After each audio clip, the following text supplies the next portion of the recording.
Hello and welcome to this week's episode of Wisdom in the Best Books and Films, where we find bite-sized nuggets of truth and use them to become better people. I'm Jake Bear, the host, and this week we are continuing our Charles Dickens theme with another short story of his. This time we are going to move into more of a ghostly short story. He wrote, as we have seen, several pretty funny short stories or just serious short stories with funny characters in them here and there, but he was also very well known for his ghost stories, much like the Christmas Carol, which is a ghost story. Now, the Christmas Carol is more of a novella, so we won't be reading it on here because it's just too long for this format. Probably his best known short story in the ghostly category would be, or in probably any category, would be The Signal Man, and I'm not going to read that one because there's some very good free readings of it available on YouTube or on podcasts, so just search Charles Dickens' The Signal Man and you'll find some really good ones. So I wanted to go with one that was a little bit less well known, but that is also a very good kind of ghostly story, and I decided to go with The Trial for Murder. So, as usual, if you enjoy the show, please leave a review, please subscribe on Substack, and share the show with friends. I really appreciate you for helping the show to grow and helping us to get to more people. I think that knowing these short stories is a great way to grow and become better people. I really think these are much better than spending an afternoon, watching an episode of whatever the most recent TV drama is or anything like that. So here is The Trial for Murder by Charles Dickens. I have always noticed a prevalent want of courage, even among persons of superior intelligence and culture, as to imparting their own psychological experiences when those have been of a strange sort. Almost all men are afraid that what they could relate in such wise would find no parallel or response in a listener's internal life, and might be suspected or laughed at. A truthful traveler, who should have seen some extraordinary creature in the likeness of a sea serpent, would have no fear of mentioning it, but the same traveler, having had some singular presentiment, impulse, vagary of thought, vision so called, dream, or other remarkable mental impression, would hesitate considerably before he would own to it. To this reticence I attribute much of the obscurity in which such subjects are involved. We do not habitually communicate our experiences of these subjective things as we do our experiences of objective creation. The consequence is that the general stock of experience in this regard appears exceptional, and really is so in respect of being miserably imperfect. In what I am going to relate, I have no intention of setting up, opposing, or supporting any theory whatever. I know the history of the bookseller in Berlin. I have studied the case of the wife of a late astronomer royal, as related by Sir David Brewster, and I have followed the minutest details of a much more remarkable case of spectral illusion occurring within my private circle of friends. It may be necessary to state, as to this last, that the sufferer, a lady, was in no degree, however distant, related to me. A mistaken assumption on that head might suggest an explanation of a part of my own case, but only a part, which would be wholly without foundation.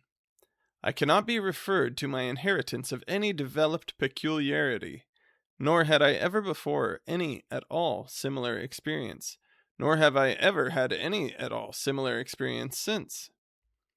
It does not signify how many years ago, or how few, a certain murder was committed in England, which attracted great attention.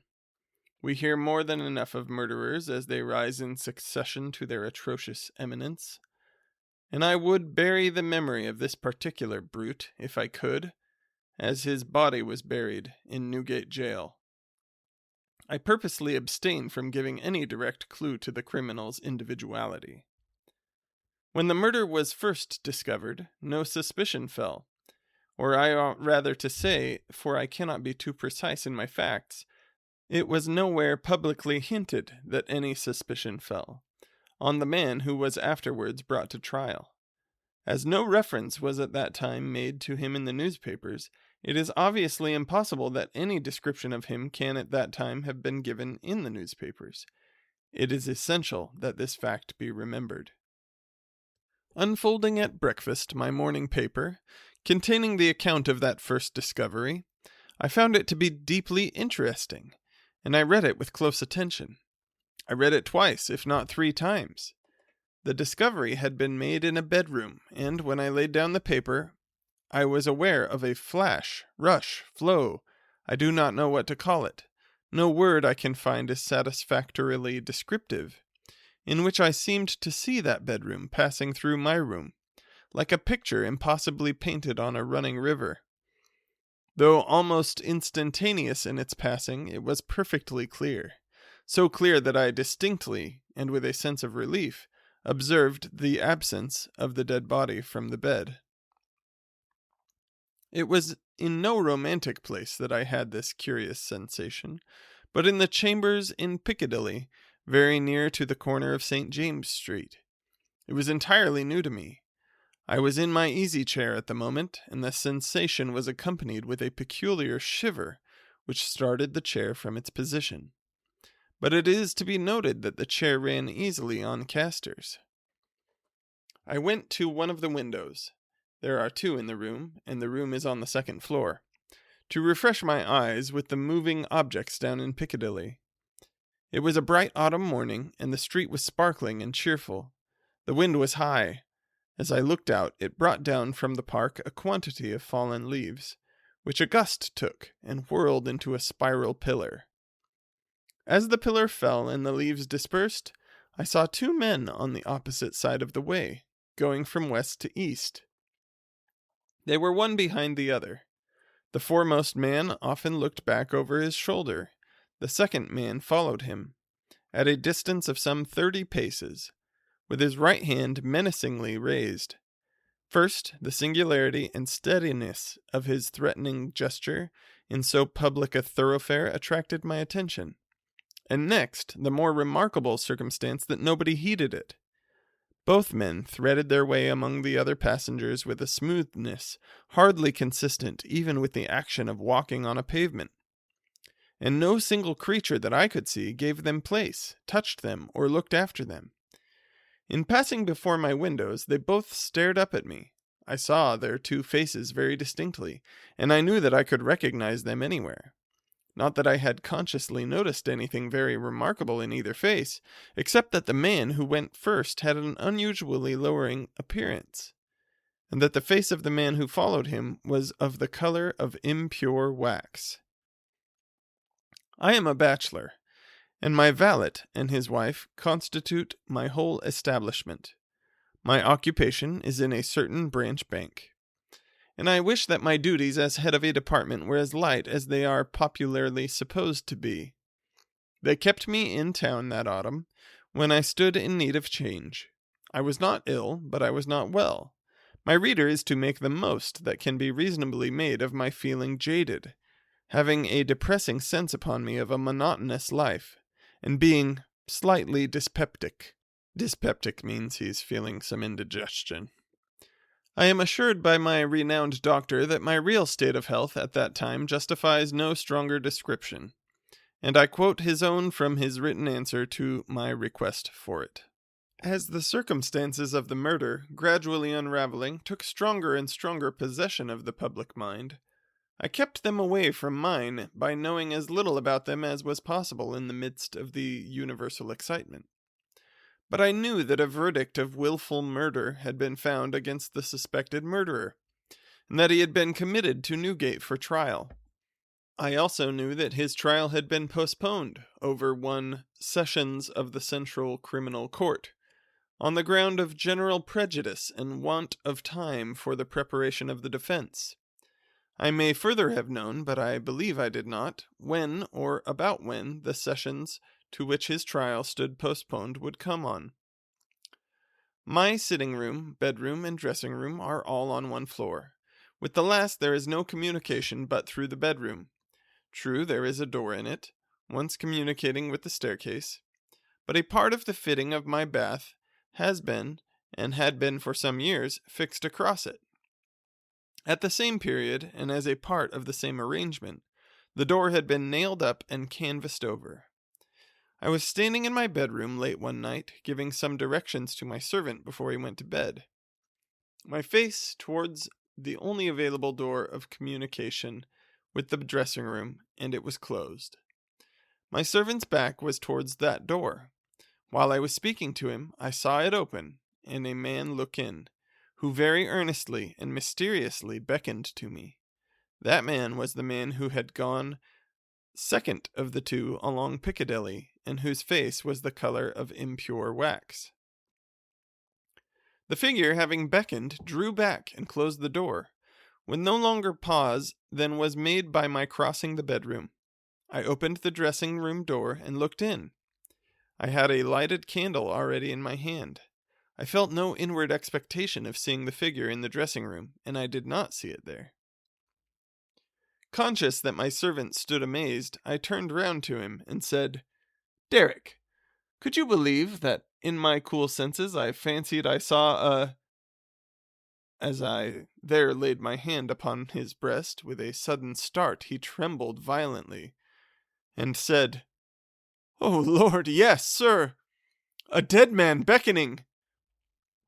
Now, I do not believe that this John Derrick, my trusty and attached servant for more than 20 years, had any impression whatever of having seen any such figure until I touched him.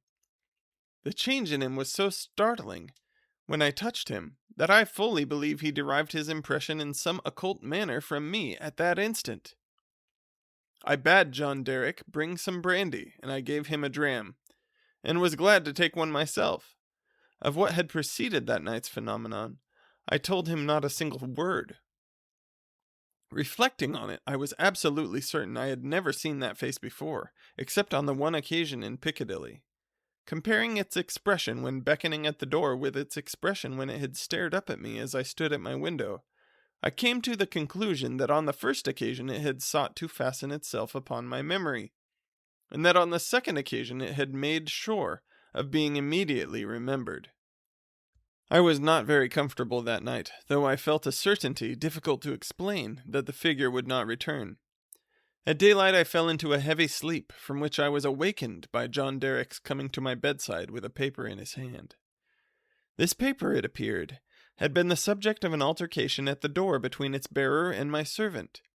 It was a summons to me to serve upon a jury at the forthcoming sessions of the Central Criminal Court at the Old Bailey. I had never before been summoned on such a jury, as John Derrick well knew.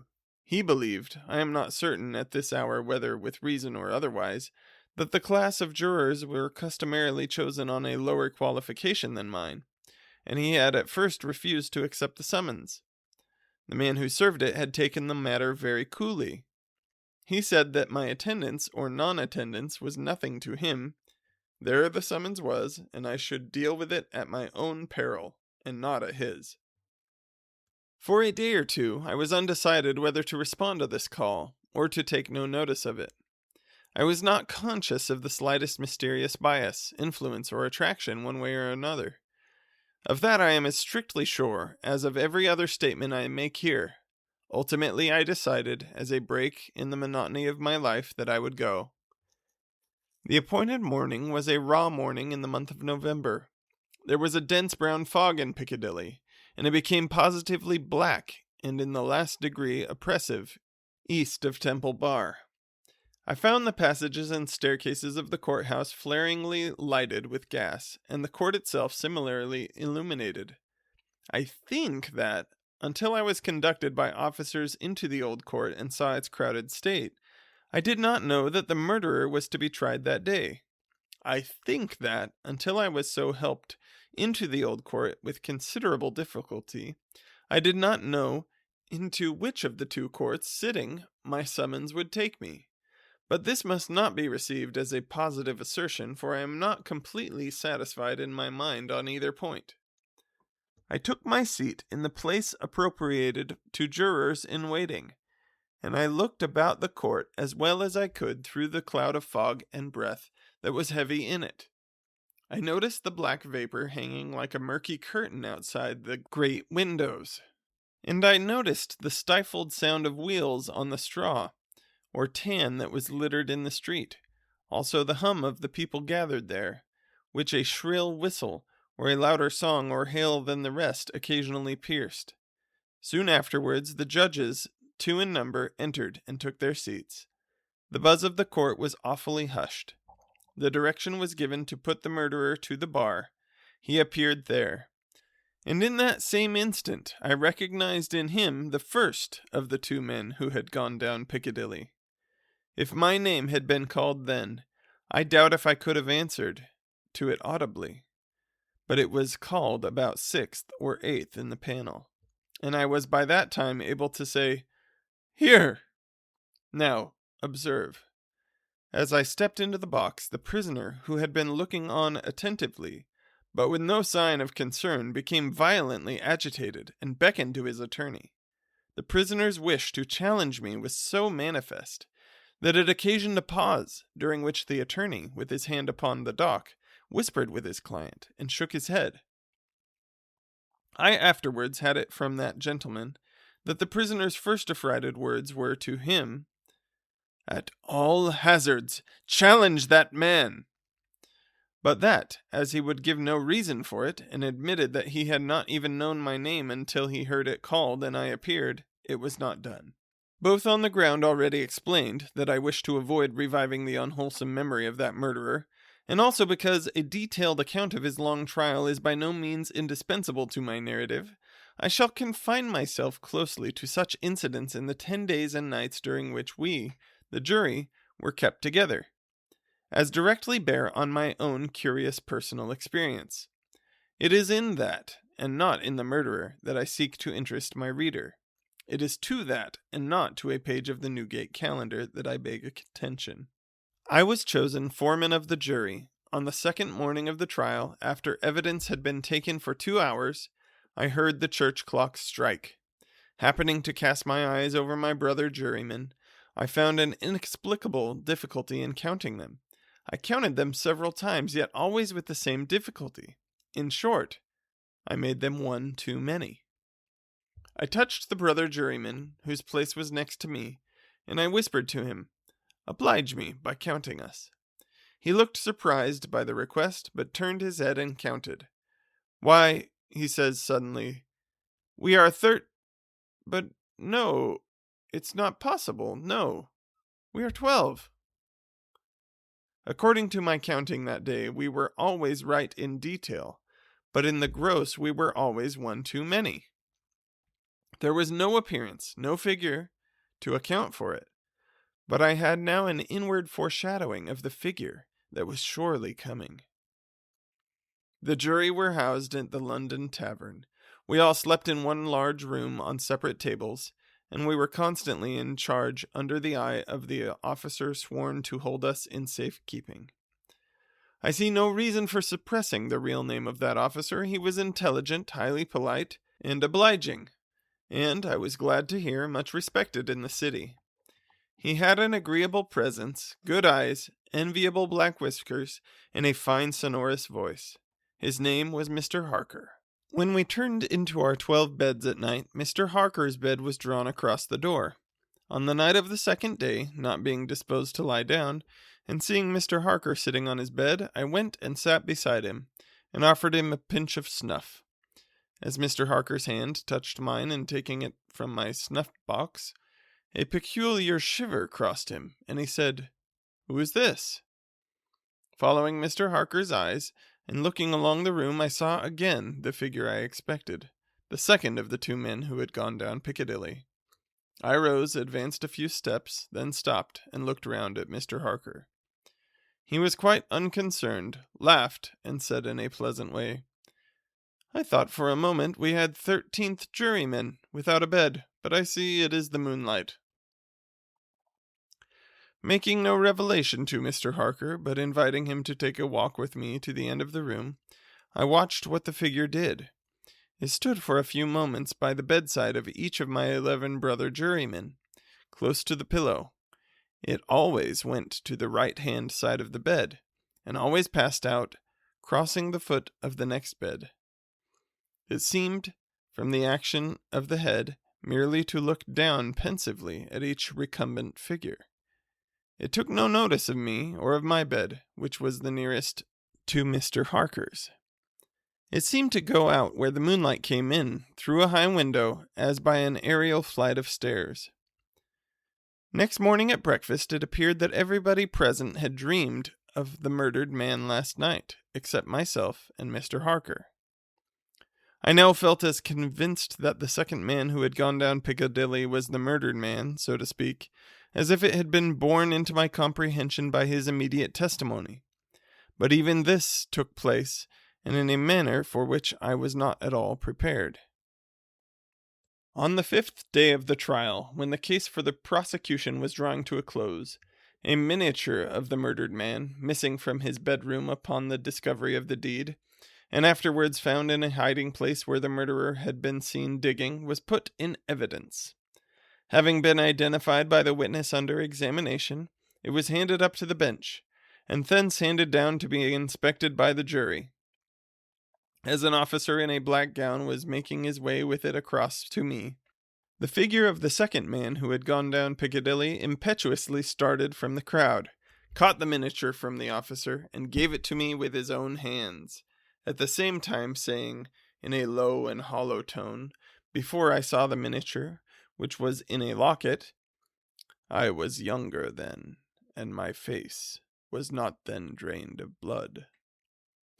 It also came between me and the brother juryman to whom I would have given the miniature, and between him and the brother juryman to whom he would have given it, and so passed it on through the whole of our number and back into my possession.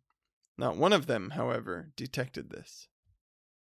At table, and generally when we were shut up together in Mr. Harker's custody, we had from the first naturally discussed the day's proceedings a good deal.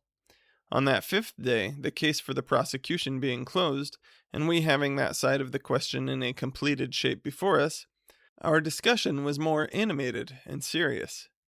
Among our number was a vestryman, the densest idiot I had ever seen at large, who met the plainest evidence with the most preposterous objections, and who was sided with by 2 flabby parochial parasites, and all 3 impaneled from a district so delivered over to fever they ought to have been upon their own trial for 500 murders.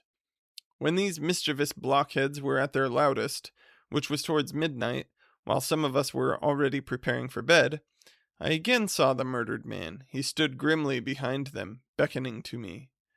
On my going towards them and striking into the conversation, he immediately retired. This was the beginning of a separate series of appearances, confined to that long room in which we were confined. Whenever a knot of my brother jurymen laid their heads together, I saw the head of the murdered man among theirs. Whenever their comparison of notes was going against him, he would solemnly and irresistibly beckon to me. It will be borne in mind that down to the production of the miniature, on the 5th day of the trial, I had never seen the appearance in court. 3 changes occurred now that we entered on the case for the defense. 2 of them I will mention together. First, the figure was now in court continually, and it never there addressed itself to me, but always to the person who was speaking at the time. For instance, the throat of the murdered man had been cut straight across. In the opening speech for the defense, it was suggested that the deceased might have cut his own throat. At that very moment, the figure, with its throat in the dreadful condition referred to, this it had concealed before, stood at the speaker's elbow, motioning across and across its windpipe, now with the right hand, now with the left, vigorously suggesting to the speaker himself the impossibility of such a wound having been self-inflicted by either hand. For another instance, a witness to character, a woman, deposed to the prisoner's being the most amiable of mankind. The figure at that instant stood on the floor before her, looking her full in the face, and pointing out the prisoner's evil countenance with an extended arm and an outstretched finger. The third change now to be added impressed me strongly as the most marked and striking of all. I do not theorize upon it, I accurately state it, and there leave it. Although the appearance was not itself perceived by those whom it addressed, its coming close to such persons was invariably attended by some trepidation or disturbance on their part. It seemed to me as if it were prevented by laws to which I was not amenable, from fully revealing itself to others, and yet as if it could invisibly, dumbly, or darkly overshadow their minds. When the leading counsel for the defense suggested that hypothesis of suicide, and the figure stood at the learned gentleman's elbow, frightfully sawing at its severed throat, it is undeniable that the counsel faltered in his speech, lost for a few seconds the thread of his ingenious discourse, wiped his forehead with his handkerchief, and turned extremely pale.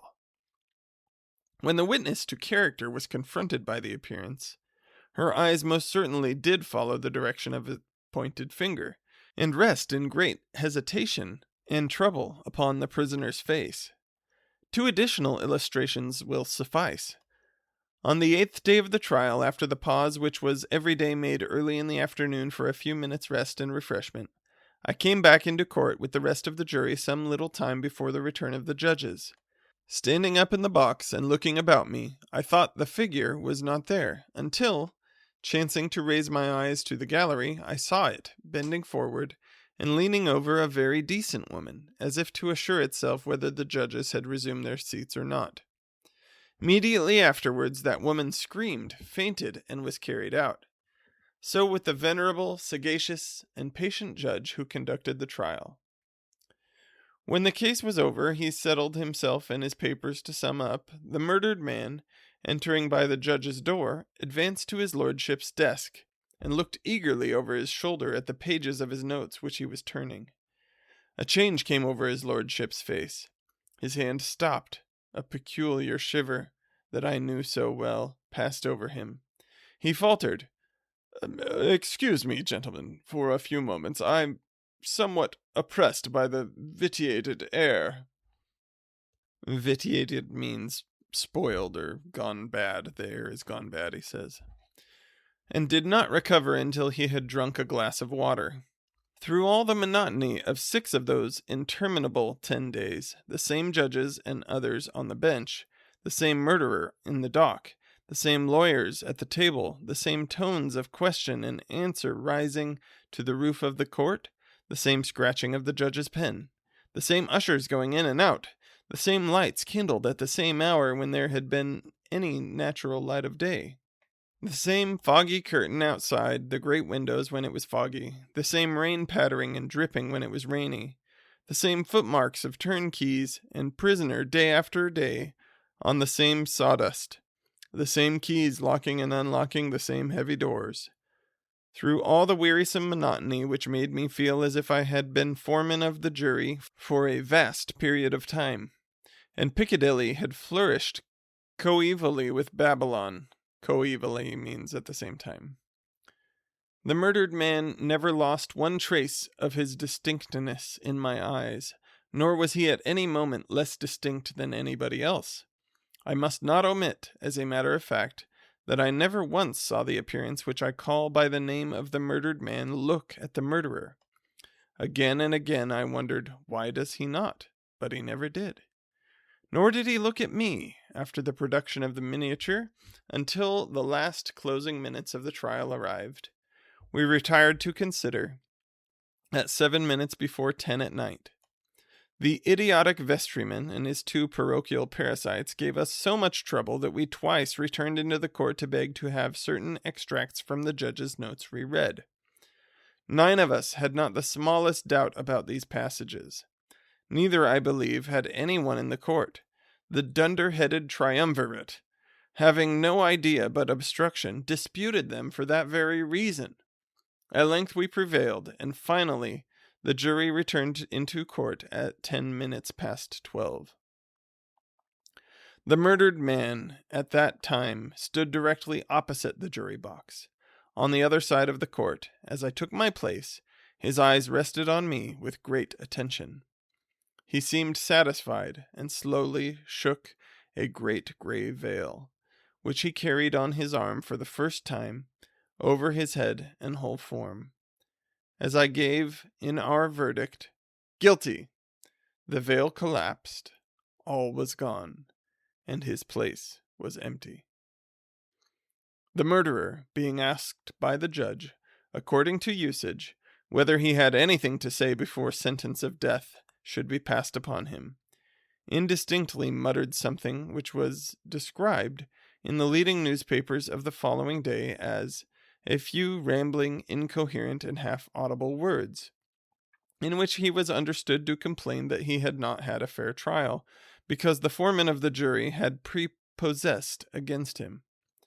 The remarkable declaration that he really made was this: "My lord, I knew I was a doomed man when the foreman of my jury came into the box. My lord, I knew he would never let me off, because, before I was taken, he somehow got to my bedside in the night, woke me, and put a rope round my neck." That is the end of Charles Dickens' story, The Trial for Murder. I hope you enjoyed. Come back next week and we will discuss more wisdom that we find in one of his longer novels. Next week we will be talking about the final novel that he wrote during his lifetime, which is called Our Mutual Friend. We will see you then.